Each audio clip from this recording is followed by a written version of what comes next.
तो hello student, कैसे आप लोग। स्वागत करते हैं हमारे छठी क्लास 0.1 की क्लास में। आज का क्लास हमारा होने वाला है नियामक ज्यामिति के ऊपर। आशा करते हैं कि आप लोग मस्त होंगे, स्वस्थ होंगे और घर पे अपनी अपनी पढ़ाई कर रहे होंगे।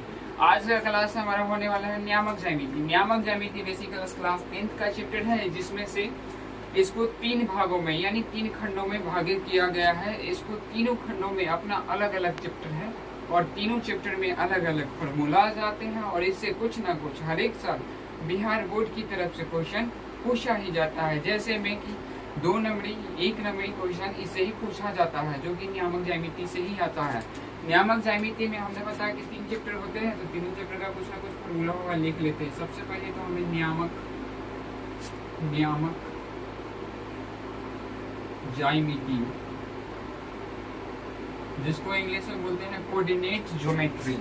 कोऑर्डिनेट ज्योमेट्री के नाम से जाना जाता है नियामक ज्यामिति को। नियामक ज्यामिति में हमने 3 चैप्टर समझे हैं। 3 चैप्टर में पहला आता है आपका 1A में कुछ फॉर्मूला जो होते हैं, वो फॉर्मूला को हम लोग पढ़ते हैं। सबसे पहले आप लोगों ने 9th क्लास में पढ़ा ही होगा कि ग्राफ, ये आपका ग्राफ होता है और इसमें इसका ये होता है एक्स डैश, यानी इसको हम बोलते हैं वाई अक्ष, और ये हमारा होता है एक्स अक्ष।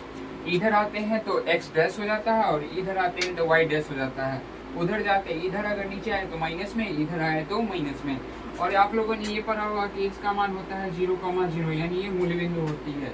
मूल बिंदु, बहुत बढ़िया। मूल बिंदु से हमें एक फॉर्मूला याद आता है कि मूल बिंदु का फॉर्मूला क्या होता है। तो फर्स्ट क्वेश्चन में अगर आपसे यही पूछा जाए कि क्वेश्चन नहीं, आपका सूत्र यही बन जाएगा। पहला, मूल बिंदु से दूरी, मूल बिंदु से दूरी, मूल बिंदु से दूरी का सूत्र क्या होता है। तो √अंडर x² प्लस y²। मूल बिंदु से दूरी आपका यही होता है, √अंडर x² प्लस y²। फिर इसके बाद आपका आता है, मान लीजिए यहाँ पे कोई वस्तु रखा है जिसका नाम है a, और ये वस्तु यहाँ से लिया और यहाँ आके ढुलक गया। मान लीजिए इसका नाम है b, यहाँ से और यहाँ पे आ गया। ये दूरी कुछ ना कुछ तो यह किया, एक बिंदु से चला दूसरे का बिंदु पे आ गया, एक बिंदु से चला दूसरे का बिंदु पे आ गया, यानी 2 बिंदुओं का फॉर्मूला निकल गया। 2 बिंदुओं का फॉर्मूला क्या होता है। 2 बिंदु के बीच की दूरी, 2 बिंदुओं के बीच की दूरी हमारा क्या कहलाएगा। तो उसके लिए सूत्र है, ध्यान दीजिएगा। 2 बिंदुओं के बीच की दूरी का हमारा सूत्र होता है x1 माइनस x2 का whole square plus y1 minus y2 का होल स्क्वायर। ये हमारा फर्स्ट चैप्टर के लिए फर्स्ट चैप्टर के लिए फॉर्मूला होता है। इसमें आप क्वेश्चन कैसे बनाएंगे। हम तो समझ गए कि फॉर्मूला क्या होता है, फॉर्मूला के बारे में हमने जान लिया। अगर मान लीजिए इस पे कुछ क्वेश्चन दे दिया जाए तो कैसे बनाएंगे, आइए देख ले तो भी कैसे बनेगा। सबसे पहले हमें मूल बिंदु से ही चर्चा करते हैं। मूल बिंदु का अगर क्वेश्चन बनाना है तो मूल बिंदु का कुछ ना कुछ दिया होगा मान। जैसे मान लीजिए कि मूल बिंदु का मान हमारा पहला क्वेश्चन लेते हैं। मूल बिंदु बराबर दिया है 5,6। अब बोला कि मूल बिंदु से दूरी निकालिए, कोई बात नहीं, निकाल देते हैं। हम फॉर्मूला जानते हैं, हम जानते हैं कि क्या होता है x² plus y²। √Under x का मान होता है आपका 5 और स्क्वायर है तो स्क्वायर, प्लस y का मान होता है आपका 6 स्क्वायर है तो स्क्वायर। अब यहाँ ध्यान देने वाली बात है कि यहाँ पे स्क्वायर आना बहुत जरूरी है, वर्गमूल जिसको बोलते हैं। 5 का स्क्वायर आपका होता है 25, 6 का स्क्वायर आपका होता है 36। इस सब कुछ दोनों को जोड़ देते हैं तो 6 5 11, 3 2 5 1 6, यानी जोड़ने पर हमारा आता है 61। अगर इसका वर्गमूल निकलता तो वर्गमूल निकाल देते, और नहीं निकला है तो 61 हमारा आंसर हो जाएगा। इसमें हम कुछ नहीं कर सकते हैं, ये ही हमारा आंसर होगा।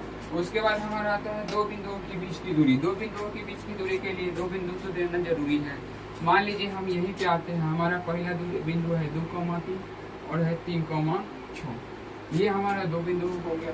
अब इसमें बनाना कैसे है, तो 2 बिंदु में देखिए ध्यान से। 2 बिंदु बनाने के लिए सबसे पहले हमें x1 x2 y1 y2 चुन लेना जरूरी रहता है। तो x1 हमारा कैसे होगा, तो ध्यान दीजिएगा। जो पहला वाला होता है x1 कहलाता है, दूसरा का वाला x2। पहला में जो दूसरा का वाला होता है y1 कहलाता है और दूसरा में जो दूसरा वाला होता है y2 कहलाता है। जैसे में ध्यान दीजिएगा, x1 का मान हमारा हो जाएगा 2, x2 हमारा हो जाएगा 3।